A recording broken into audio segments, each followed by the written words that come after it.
One of the key takeaways that we've identified is that spatial development and fine motor skills were aligned with what we have researched. Students were asked to draw a picture of themselves or their mom.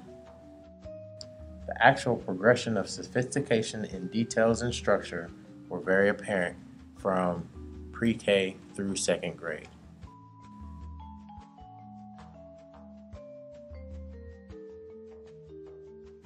Based on the research and the data that we collected, we expected to see students working in small groups and centers. Students were engaged in many activities that involved them working with others and building teamwork skills as well as language skills. Another skill that was very evident in the research and being observed was the gross motor skills. Teachers incorporated large body movements, such as in dance or drawing pictures and letters in the air as opposed to writing them down. The students at this age are not as coordinated as those in upper grades. Therefore, this is a very good practice.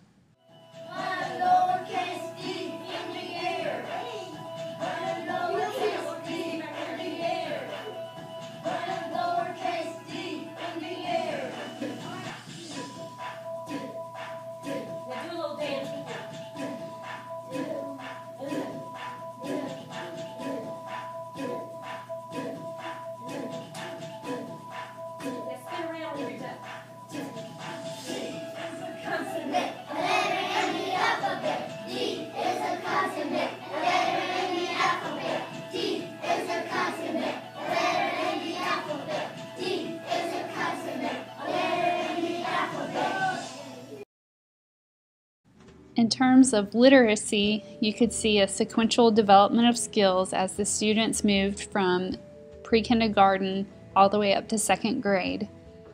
For example, in the lower grades, you could see the teacher reading big books aloud to the students and asking simple questions about what the students could see in the pictures and about what the teacher had read. In the lower grades, the students were frequently asked to read pattern sentences that contained pictures in the place of unfamiliar words. The students in the lower grades frequently did wordplay games such as repeating rhymes or singing songs, and as students got older, the writing task that they were asked to perform became increasingly complex, and you can see the differences in this writing where students are making scribbles for words as opposed to being able to write longer, more complex sentences that contain a large number of details. One of the largest takeaways that we had seen was in the difference in the method of instruction. In pre-K and kindergarten, the modality of play was very evident. Unfortunately, there was a very abrupt transition when moving to first and second grade.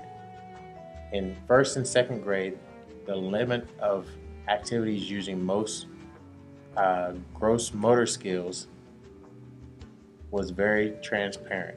Teachers resorted to specials, which is the dance classes, the art classes, and other multi-curricular classes, as well as recess to make up for the quality instruction incorporating play.